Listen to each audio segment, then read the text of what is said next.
A few years ago, we got a movie called Justice League, coming off the heels of Batman vs. Superman Dawn of Justice. And now, here we are, 2021, HBO Max released Justice League, the Snyder Cut. Here we go. I'm Peel. And I'm Travis, and this is the Travis Peel Show.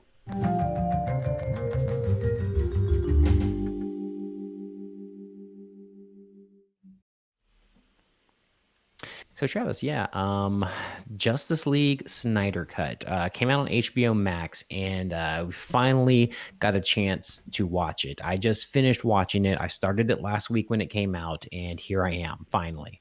I got You made it through. You survived. Oh yeah.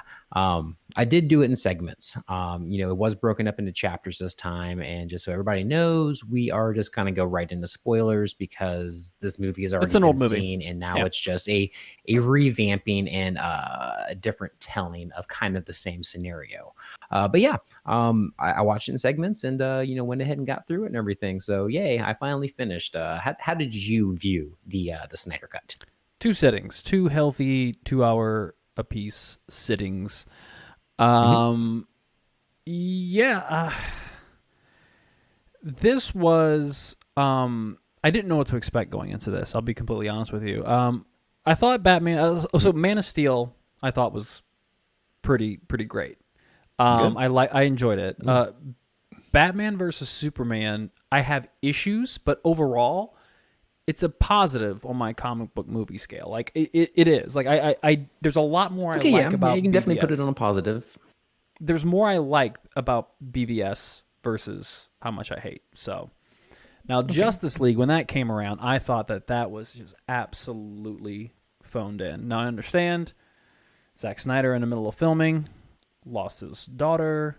Joss Whedon came in for better or for worse and kind of ended up running the show his own way, but out of 2-hour spectacle, that was what I thought a garbage movie. Easily my most hated movie, probably just behind Suicide Squad in the DCEU. Suicide Squad is a really, really good idea and great characters, terrible execution. Here's to the James Gunn version. Yeah, right. And it looks fantastic. It looks just utterly fantastic.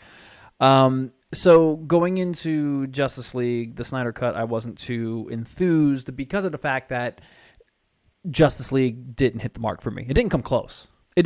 So when they were explaining, I agree with you about that. I was the same with that. Right. So when they were explaining what the Justice League was going to add and like how much, almost double the movie, more has to be better, right? I think it's 4 long hours. I think for the case of Justice League, the Snyder Cut, I think that it is almost on equal footing, good and bad, that 4 hours or 2 extra hours was added to this movie. So I think this movie is extremely, extremely bloated. When you compare it to something that's like masterfully done, like the extended versions of The Lord of the Rings. If you watch the extended versions of The Lord of the Rings, they're so well crafted, you're wondering how in the hell did a single one of these extra scenes, how did they not make the final cut? Like how absolutely did not make the final cut because how did this end up on the floor? On the cutting room floor. Yeah, like just make like Return of the King 4 hours because the 4-hour version on the DVD is spectacular. It's absolutely spectacular, and it does not feel like 3.5 hours or however long it is. Whereas this, I do think it is a better version of Justice League. Zack Snyder's decisions were better than Joss Whedon's in terms of like how he broke more characters down and gave them more screen time. Right. And gave them a little bit more focus. Like Cyborg in Justice League, Joss Whedon versus the Zack Snyder version is 2 completely different characters. And he's almost all the same thing for with the Flash. better. And Flash. So, and that was going to be my big point. If there are any improvements to this movie versus the last movie, I would say Flash, Cyborg, and I'm sorry, fucking Batfleck kills it, man. Ben Affleck rocks as Batman. Yeah, I yeah. love it. I do love the Batfleck. I've definitely been a fan of this, and he's done a great job, very kick ass. I think he did was a little too bulky in this kind of, it was a little He's over that dramatic. older he's that Dark Knight Batman. He is bulky in the I comic know, book, so it's I know. It was just it was a little bit. I'm not gonna nitpick about that. Like I said, how right. it looked and everything was amazing. Of course, Superman looked fantastic. Aquaman. I mean, the characters are there. The characters are beautiful. The characters are gorgeous. It's awesome. Like I said, it was a spectacle. It Right. was a this just high fidelity, beautiful spectacle of a movie with great powers and everything blowing up and all these things and a lot of death in this too. Like there was like Sure. blood and stuff like you did not get that was in the Sure. original version. Yeah, this is But rated R. Like the original version was yeah, PG-13, and this is a straight up R. There's a couple of F-bombs, there's blood. There's like I would even say it's up to and including some gore. It gets pretty real. Um yeah, especially with Steppenwolf like going right there at the end at Darkseid's foot ooh, when Wonder Woman chops his head off and it goes go rolling and then he crushes it. I was like, oh, that's freaking awesome. yeah. There was little things like that. There was like little great cuts. Now, Mhm. if Snyder would have finished this movie originally and then been able to trim this down to 2.5, 3 hours, Maybe this 3 could it have been would more be enjoyable. totally It with you. was for me, it was tough to get through because yes, I did not enjoy the first movie. Now I know there are diehard DC fans out there who absolutely adore this movie and were foaming at the mouth for the Snyder cut. So I really hope you're happy with this. It was like I said, a spectacle. It was a visual spectacle Mhm. of magnificent proportions. Not going to take that away from it. It's just the story was a little lacking continuity and what It was made no going on and what has sense. gone on in the It DCEU, it and made it no felt sense. very shoehorned and forced about what they were trying to do. So it was like Thro- that's my main gripe with it. MCU seems to flow. It just goes in with it. There's little bits in here that you can nitpick and like say, oh, this is BS or that felt too forced or whatever, Mhm. and this doesn't seem like realistic. But the DCU is just falling short a little bit. And we've talked about this. I'm not meaning to get on it because I love Batman. I love the Flash. These are like two of my favorite superheroes of all time. I hate Mhm. Superman, but I love Batman. Like he's like that's my shit, and I love seeing him succeed and so many iterations of him now, and of course a new one about to come out. But this one was really great interpretation of the Batman character. Everybody was really cool, and like I said, Superman was really bad after this. I love Henry Cavill in this position Me too. and in this role because he is a awesome Superman that fits that role, and I just love everything he's I doing agree. right now. And even Wonder Woman, the Wonder Woman movie was what pretty much one of my favorite DCEU movies too. The second one, not so much, Not so much. but the first one I thought was fantastic. Mhm. I love the hell out of it, and I'm looking forward to the Flash movie, seeing how they're going to fit everything together with all the scandals and stuff that's happened with all the behind the Yeah. scenes things. And then of course the Cyborg movie seems to be way out the way because of how That ain't mistreated happening. this actor He's has done. said, and He's done. yeah, so it's really weird. And they even introduced Martian Manhunter in the end of this also, which is another Mhm. like DC character that I really liked when I was younger. Mhm. So I don't know. We're gonna see what happens. I think the DCU is kind of falling apart, and they're just kind of grasp at straws to keep things Right. together because they need to stay relevant. They do dominate in animated, like series. I do love the DC animated movies. Like they do a really great job. They have a Mhm. wonderful team that does so many different variations of it. So they do really well there. Just their live action movies have kind of been. So I agree with you on all accounts in regards to the DCEU. Going back to the film, the main issues that I want to keep it as positive because, like, look, I did not enjoy this movie overall, but there are key positives in here, and like we said, Flash, Cyborg, improvements to Batman. Um, Mhm. that's all there. That's good. And even the sub characters, the The scientist, changes, Adam, who comes out at yeah, the end, and then of course Alfred had a little bit more in there as well, yeah. They and gave Commissioner Alfred. Gordon. They gave Alfred more to do. I just felt like they gave Alfred just more quips, and it's like, you didn't really give Alfred substance. You just gave him one snark, like extra. Like he gave him like 3 new scenes, but each scene he had a snarky line. I just thought it was a cheap use of Alfred. I wasn't really impressed with that. And I'm not a huge Jeremy Irons. I'm What a are huge. you? I'm a Jeremy Irons fan. I love Jeremy Irons, but Jeremy Irons as Alfred, I'm not a huge fan of that casting. I just don't get that casting. He's not. Well, the casting was good. They just didn't utilize it correctly. He didn't. He does not ring Alfred to me whatsoever. Other improvements. The improvements to Steppenwolf. Every decision made about Steppenwolf was an improvement to the movie. Adding more Darkseid. I think his CG probably could have used a bit more time to make it look more realistic. I don't think he looked all that great, especially in a post Thanos world. Like Darkseid is not gonna cut it. Like DC, you need to step that shit up because it's not good. Darkseid, I like the substance of Darkseid in there. Like if at the very end where it added more depth to the movie. I will say that the last of this movie are extremely enjoyable. The last 30 minutes, I was talking to my girlfriend while we were watching it, and I was just like, if the last 30 minutes were like the first 3.5 hours, this would be one of the best comic book movies ever. Easily the best DC movie ever. And it just didn't hit that. Now, like, the last 30 minutes are great. The final battle was awesome.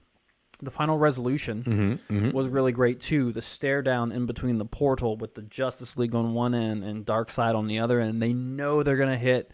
They're going to come to a head one day. They know it's going to come to a head, and they're going to have a big war. But all they can do right now is have the head of your minion and just stare each other down. Such a great ending to that final conflict of the movie. I thought that was awesome. That head crush, and he breaks the other horn to him. Man, that was sinister. And then they forward into the Batman's premonition from the previous movie and show us that in this timeline, Nightmare still happens, which I thought was really cool. And then the addition. And then you have Joker. Deathstroke and Batman teamed up with Lois Mira Lane's dead. The Flash. They're doing the whole Injustice storyline from the video game. That's really cool. So, like, to me, I'm like, oh my God, like, what a great ending and lead in to a movie that's never going to happen. So that's why I thought that was and then they give you the Joker and Batman interaction. The Jared Leto, Ben Affleck kind of going back and forth. And we saw this completely different, for the most part, obviously in looks and aesthetics. He looked definitely more like the Christopher Nolan, Dark Knight trilogy Joker. But that interaction there gave you a little taste of what we could have had if this ever came to fruition. And of course, now people are like, oh, we're going to start hashtagging it up and get, Ben Affleck back in here, completely dismissing the Robert Pattinson stuff going on right now. But man, I don't know. It was what could have been, what if, right? Yeah. What if? Yeah. But and for me, everything happened the way it did. And the things that hit the mark, they wanted to put too much into this movie. And then with the extra 2 hours on top of the original runtime, they just added a lot of superfluous content that I don't think was necessarily needed. But it wasn't... Nothing they added was bad. It just wasn't... There wasn't substance to it. And also, they don't do. There's not a lot of good exposition either. Like, there were scenes to where, like, and one of my gripes is like Wonder Woman is relegated just to exposition. Like, whenever Wonder Woman's on screen, if she's not fighting with that weird fucking sound effect they play every time she's on screen, like, she's just there for exposition to explain. Since I'm the oldest, let me go ahead and explain who Darkseid is. Let me go ahead and explain who this person is and what this is. Like, so she was there as kind of like an exposition dump too. So she wasn't. Her extra scenes weren't really used that well. But I just thought that, so we found ourselves every 30 minutes or so looking at each other and being like, what the fuck is going on in this movie? Like, what is their goal? What are they trying to do? We know that they're trying to, like, it's a bit hard to follow. Say like save these mother boxes from the bad guys, but the bad guys are getting them. But but their answer, like, when let me give you an actual example. When Flash is actually running at the end All right, like he's running at the end, And that glee of joy like at the very end. they explained none of that before it happened. Hey, this is like in Endgame. Why does Endgame work so well when they're doing this really confusing time heist? Because they spent 30 minutes beforehand talking about it and joking about it. So the concept of the time heist was just you were sold on it. Made sense to you. We just had a situation where the Flash, for the first time ever, went back in time ever, but they didn't explain. They didn't know he could do it to make a plan to do it. He just did it, and it's like, okay, well, that's a crazy random happenstance, and I'm glad he did it because It looks cool though, and it looks cool as hell. Yeah, see, that's it. That's the key. That's the key to these fucking Snyder movies and everything. If it's about does this make our movie 300 Watchmen? Does this make our movie more substantive, or does it make it look cooler? Make it look we're going badass. cooler. We're going cooler. See, he can get away with that. Zack Snyder can get away with that with 300 because 300 is an extremely simple movie. There are thousands of Persians coming to attack us. There are 300 of us. We need to defend Hold the and line. hold the line as long as possible. That's the movie. That's it. That's it. You give Snyder and kick ass. You give Snyder that where it's a limited script, but then a ton of action on screen. He's going to kill it. He's going to do a great job. Don't ask me how he did Watchmen well.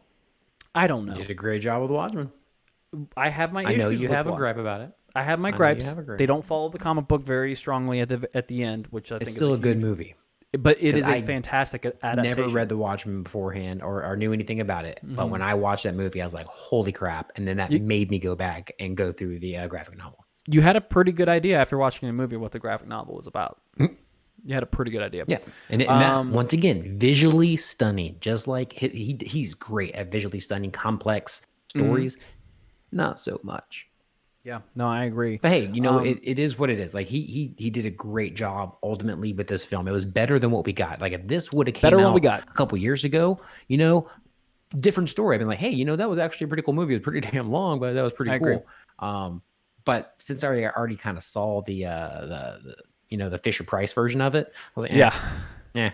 We've got the bad version of it. There's tons of controversy surrounding Joss Whedon and racism and a whole bunch of stuff going on right there. So all that stuff, like, you can say that all that stuff doesn't matter. That stuff matters, and it affects what's going on in your mind as you're watching the movie. It affects the immersion, and all that stuff was in the forefront of my mind as I was watching this.